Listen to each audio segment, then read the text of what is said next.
Autobahn started its latest chapter 2 weeks ago at Daytona. The changing of the guard in the prototype class came with not just a different car, but with different frontrunners as well. But the famous Roval is a beast unlike many of the circuits coming up. Sebring might give us an entirely different complexion. Let's see if it does as we get ready to watch round 2 of the Autobahn Sportscar Challenge. And you'll see it all live here on the Global SimRacing Channel. Hi, I'm Joe Peak, and with me in the booth today is Chris Phoebe and Ossian Puhaka. Behind the scenes is our director, Sean Crackers Ambrose, and he's using cameras provided by Dougie Beard. Known for its horrendously rough surface, Sebring International Raceway is often touted as one of the hardest on cars in the world of endurance racing. Let's head to our track guide to find out more.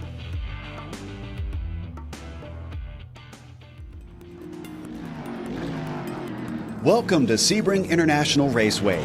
Home to the 12 Hours of Sebring, one of the most grueling tests in endurance racing, this is a track which has earned a fearsome reputation among drivers. The circuit itself is located on the southeastern edge of the city of Sebring, Florida, and was built out of Hendricks Army Airfield shortly after World War II. 3 layouts are currently in use, ranging from 1.7 to 3.7 miles in length.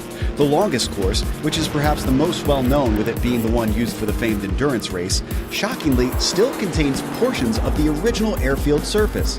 It's this aspect which has become a signature feature of the track, making it extremely bumpy for racing. Sunset Bend in particular nearly shakes cars apart while they attempt to navigate the high-speed 180-degree corner. As you'd expect for the side of an airfield, there's nearly no elevation change over the course of a lap, but many of the curves are dramatically tall and unforgiving, daring drivers to glance them yet not hit them directly. Thankfully, places to pass are plentiful, including spots like the Hairpin and Cunningham. However, the many fast, sweeping turns creates a dilemma for car setup, since a vehicle that's made too stiff could wind up bottoming out on the onerous bumps. In the end, if you have the wherewithal to withstand the track's rough nature, you're likely to fare well. And since Florida fans almost always show up in huge numbers to witness this test of car and driver, you'll have plenty to impress at this legendary North American road course.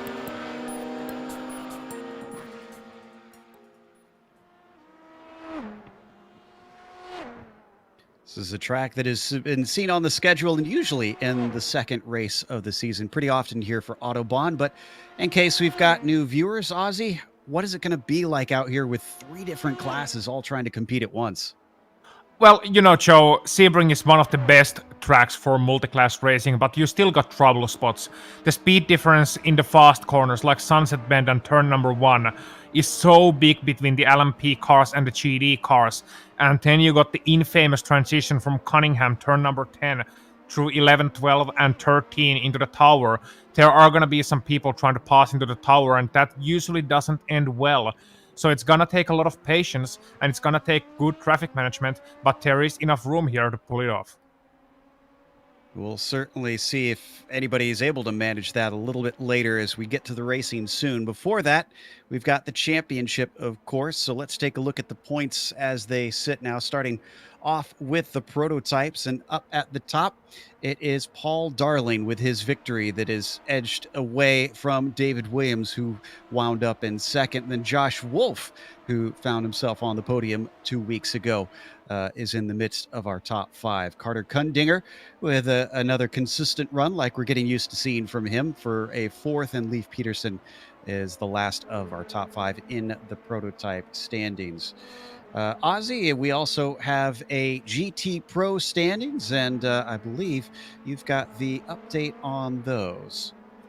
Indeed, after just 1 race in this season, you got Ross Booth for Revo Satellite Racing in the lead of that one with Kevin Binkley, just 3 points behind. Denis Savretic in 3rd place, Marc-Antoine Thibault in 4th, and Jimbo Pfeiffer in 5th place.